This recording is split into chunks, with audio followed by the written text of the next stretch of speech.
Okay. So our case study involves a fairly uncomplicated husband and wife operation.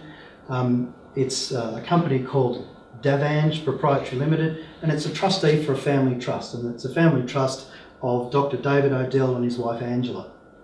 They're both the directors of the trustee company. They're both beneficiaries of the family trust along with their kids.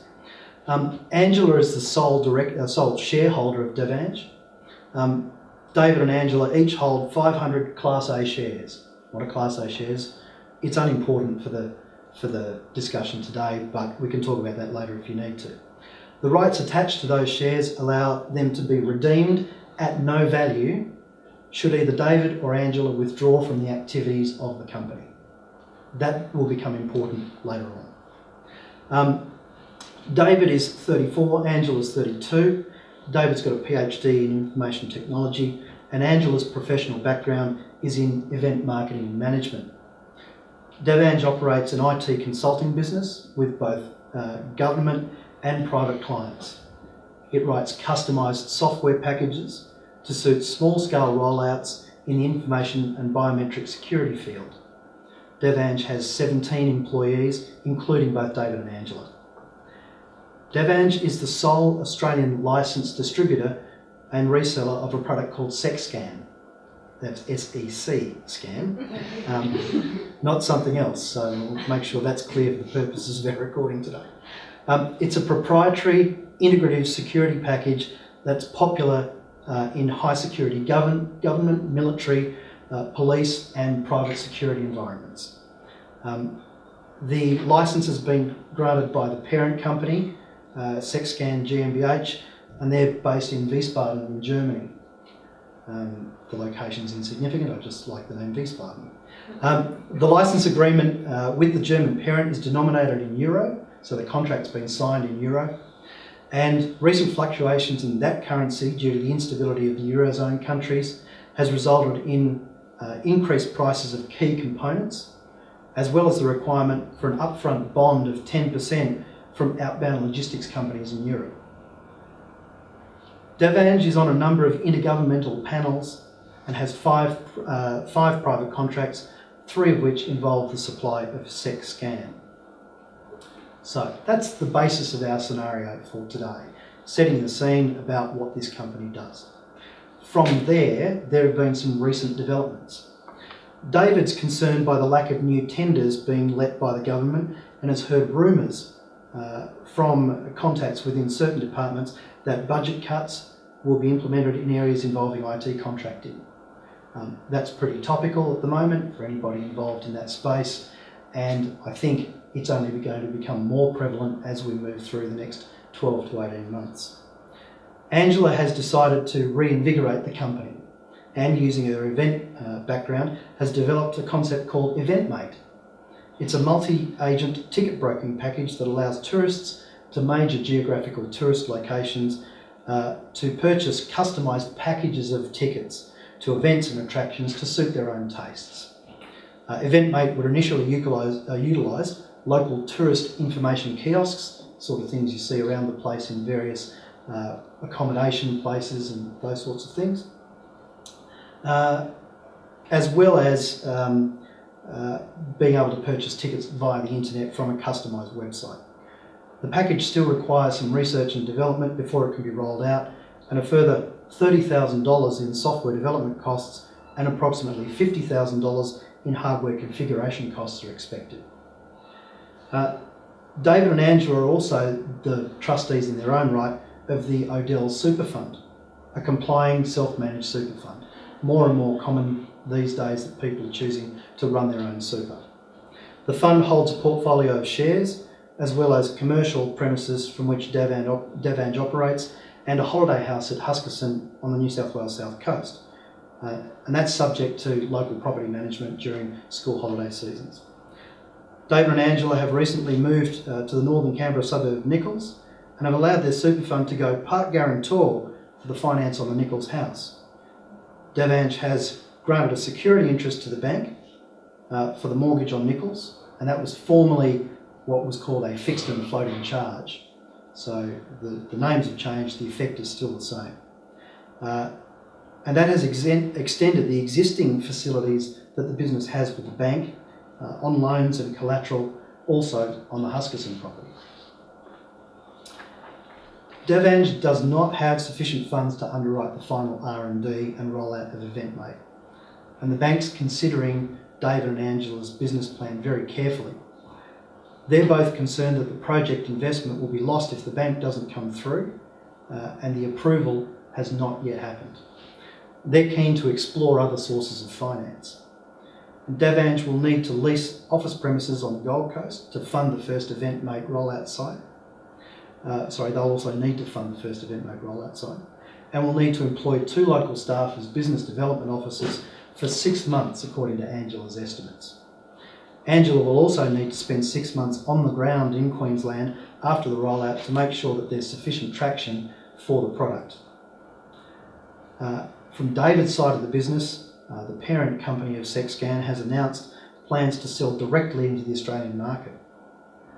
David has read in the Financial Review that this has happened. He's received no direct contact from the parent about it. David's had no recent software upgrades and updates, and they're actually 10 days overdue from the last provision date. David's taken calls from Raytheon and from Lockheed Martin asking for information regarding the future support of Sexscan, following the reports in the Fin Review. David's working hard out there to win new business and has put the Sexscan issue to the back burner for the time being, although he's still confidently marketing Davange as the only local supplier and supporter of the product. So time's moved on a little bit more, and Angela has been based on the Gold Coast for 2 months, and the daily calls to David have now slipped out to about once every 3 days or so. She claims to be under pressure to deliver the rollout on time and has been putting extra hours in to win new clients. This appears to be supported by the company's credit card statements that show a number of transactions from some of the Gold Coast's best restaurants. We'll come back to that. So the question is, what issues do these people face? What issues do David and Angela face? What issues does Davange face? What issues does their super fund face? What issues do their clients face? Are there any? Anybody making notes of how many they had along the way? Maybe I should have given you that instruction before we started, but I think you'd all agree that there's a bunch of stuff going on in here. And part of the issue, or part of the difficulty that David and Angela will face, is being able to work out what they need to focus on, because there's a lot of stuff in there. And some of them they need to focus on together. Some of them, quite obviously, as we started to pick up on at the end of the case study, they need to focus on separately. So let's go back to the beginning now, and let's focus on some of these issues, and we'll put them through a little bit of a filter as we go through this about what they want versus what they need, what's real, what's not real, and what's at the centre of what they need to be doing and what's on the periphery. Okay, so we're now going to talk about some of the issues that have emerged from our case study. So if we can perhaps just focus on the outset of it. Angela and David are the sole shareholders of this particular company, and they're engaged in primarily software development and rollout. Did anybody have any questions about that particular aspect of the case study, about what was going on there and whether there were any particular issues that you thought at the outset, maybe that's going to present a problem? I'm not so much on the outset, but if he doesn't clear up his contract with them, he can't really keep selling it, can he? Yeah, so let's go through the whole thing and let's work out what's an issue. So we've got the supply agreement for Sexscan. Where's that at? Because the parent company has announced its intention to sell directly into Australia. What impact does that have on David's contract with them, and what's he going to do about that? So that's one. What's another issue? Anybody pick up anything else out of there? Contracts that he's got. Yep. And using. Yeah. So we've got the number of contracts. I think he's only got 5. And 3 of them are with SexScan.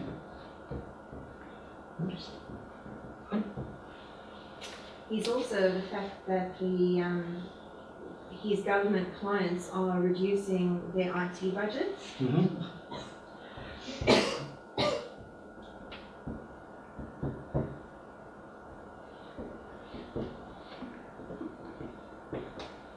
So there's a reduction in the number of government contracts that are potentially being let. Yep. And at least 2 of them will see this report and are questioning him. Yep.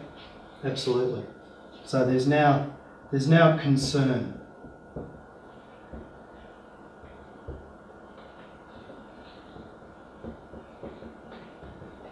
So we've got concern being raised from his clients.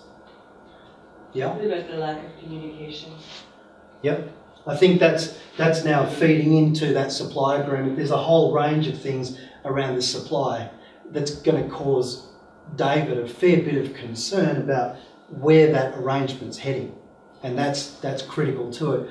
And that's the first thing that you'll see in any contractual dispute or any problem surrounding those sorts of issues, is that people stop talking to each other. Rarely are you ever on the front foot with bad news. It's going to be mostly the case that you're going to stand there and say, okay, I haven't heard from that person in this many days, I'm concerned, because the old adage, no news is good news, in this environment is probably not the case, particularly in the context of that Fin Review report, which says, hey, there's now reports coming out of Germany that these guys are going to sell directly into the Australian market. One of the things that our legal presenters will touch on is how that particular contract's enforced, because it's a contract that's denominated in euro, presumably signed in Germany, and what's the appropriate jurisdiction? Are you going to spend money fighting it? Do you have to litigate in Australia? Do you have to litigate in Germany? And what do the provisions of the contract enable the parent company to do as against David? So there's some of the issues that David will face when he looks at that. And if I can give you a personal insight, there is nothing more distracting in business than litigation. Distracting from a removal of focus, distracting from taking up all of your money and more, and really removing you away from what the true essence of your business ought to be. So think about that from the context of what David really should be focusing on later on.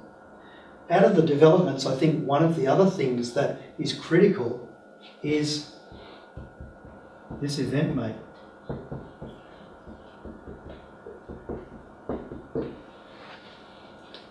What is it? How's it going to be rolled out? Who's going to fund it? Bearing in mind that they need $80,000 to get this thing off the ground. They need staff, they need premises, they need some human resource investment into it, including one of the directors. And that brings with it those difficulties that are faced at a time of stress within a business. Yeah. I would put it that their marriage is actually more important than event marriage at this time. And that may very well be a valid point, in that, and that's one of the other things that it's very, very easy to lose focus on, because there's so much energy in here. This is David's world. He's focused on getting this back to square. Angela's focusing on this because this is her baby. Don't know what the involvement was that Angela had in the business before this has come along, but given that she's got an event and marketing background, she's obviously keen to ply her trade. She sees this as an opportunity to leverage off the success of this business and to use some of its capital to do what she wants to do. But then there's a whole new question around, well, how does that impact on this? Tony, it's going to put, well, the first thing, I think it would put a lot of pressure on the resources as well. And you mentioned that, but financially, you know, emotionally and people as well. There's only a limited amount of resources and people. Absolutely. It puts pressure on from all sides. It puts pressure on the individuals. It puts pressure on the financial aspects of the business. It puts pressure on the existing staff and the new staff and the business owners. And all of that pressure feeds into two individuals. And it's not just one thing. So if you look at any one of, as I said at the outset, if you look at any one of these particular issues, if that was on its own and there was a problem with that supply contract, David could focus on that and get some legal advice and say, right, how are we going to deal with this? Is there an exit strategy? Is there some way that we can move forward with that arrangement that doesn't involve the company ending or looking for something else to do? And that really does feed into all of these other things. But as soon as you build in something else and the financial concerns associated with the existing business, there are distractions, there are other pressures that are not simply financial, and all of those start feeding into this funnel of, you know, wow, I'm now starting to feel like this is becoming a snowball that I can't do anything with.